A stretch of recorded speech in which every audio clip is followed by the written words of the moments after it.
Vous êtes ministre du Tourisme, on est en ligne avec Christophe Lavaux. Vous êtes Bonjour. directeur général de Val d'Isère Tourisme. J'imagine qu'aujourd'hui, les restrictions qui sont imposées aux touristes anglais qui voulaient passer leurs vacances à Val d'Isère vous pénalisent de façon importante. Qu'est-ce que vous avez à dire aujourd'hui à votre ministre de tutelle ? Bonjour Samy, Elodie, bonjour Monsieur le Ministre. Écoutez, déjà avant toute chose, je voulais aussi exprimer toute la solidarité du monde de la montagne sur ce que Monsieur le Ministre vient de dire, notamment sur le fait que la santé est prioritaire avant tout et que les mesures à mettre en place sont certainement nécessaires. Nous, en tout cas, on fait confiance au gouvernement pour appliquer des mesures. On le fait depuis 1 an et demi, depuis 2 ans quasiment. On a fermé nos remontées mécaniques au public pendant 623 jours à Val d'Isère. On a instauré le contrôle du pass sanitaire. On a instauré aussi le port du masque dans les remontées mécaniques, dans les établissements qui reçoivent le public, comme les piscines notamment. Et puis dans tous les restaurants aussi, depuis l'été dernier, ici, on contrôle et on est plutôt des bons élèves parce qu'on a l'habitude des protocoles assez stricts. Après, c'est vrai que c'est intéressant de discuter avec Monsieur le Ministre sur les impacts économiques que peuvent avoir les décisions liées au sanitaire. C'est-à-dire que nous, c'est vrai que la station de Val d'Isère, qui compte 42% de sa clientèle de clients britanniques, à 2 jours des vacances scolaires, de nous annoncer que nos clients ne peuvent plus venir chez nous, tous ceux qui viennent du Royaume-Uni en tout cas, c'est l'équivalent d'un confinement partiel. C'est-à-dire qu'on a confiné 42% de notre clientèle. Et aujourd'hui, on va avoir 42% de fréquentation en moins, 42% de chiffre d'affaires en moins, alors qu'on ne va pas avoir 42% de charges en moins. Donc ma question, elle est toute simple en fait. Qu'est-ce que vous prévoyez pour les cas de figure un peu exceptionnels des stations qui sont ultra dépendantes des marchés internationaux ? Monsieur le ministre. Merci à Christophe Lavaux pour ce témoignage. Je veux lui dire, moi aussi, ma solidarité totale avec le monde de la montagne, avec les professionnels qu'il représente, la destination qu'il représente, parce que je sais que certaines stations sont très exposées au marché britannique. C'est le cas de Val d'Isère, c'est le cas de Courchevel, par exemple, de Méribel, et que face à cela, naturellement, on ne reste pas les bras ballants. Donc j'ai réuni ce matin les représentants du monde de la montagne, avec les domaines skiables de France, avec l'Association nationale des stations de montagne, avec les résidences de tourisme, bref, les élus concernés. Très clairement, mon message était de dire... on ne vous laissera pas tomber, on sera à vos côtés, comme on l'a été l'année dernière. Parce que c'est vrai qu'ils ont enduré l'année dernière une fermeture des remontées mécaniques qui fait qu'il n'y a pas eu de saison. Et donc, nous, à côté, on est venu avec 7 milliards d'euros d'indemnisation et c'était bien normal. Ce n'était pas un don, c'était un dû.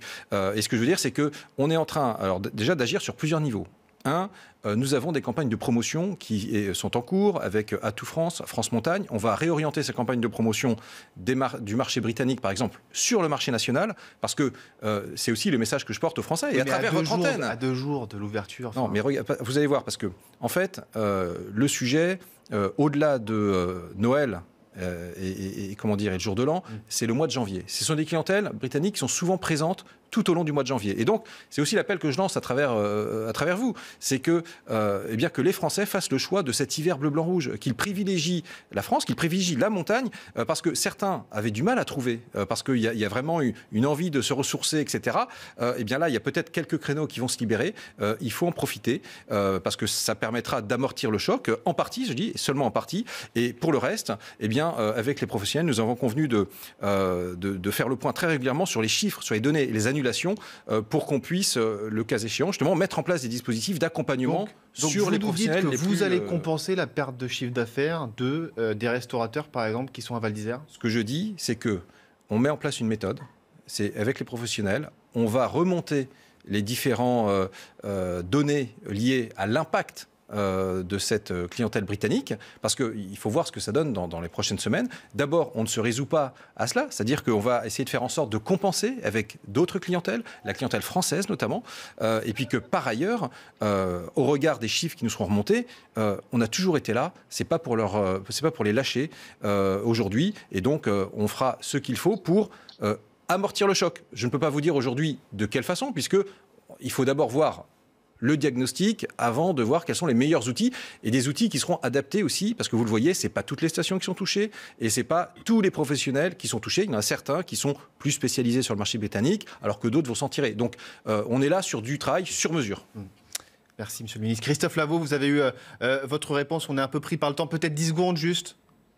Oui, juste, voilà, c'est une bonne vision, effectivement. Il y a beaucoup de professionnels qui sont très fatigués, il faut le savoir, parce qu'on a aussi des soucis de recrutement et beaucoup sont fatigués avant même le début de la saison.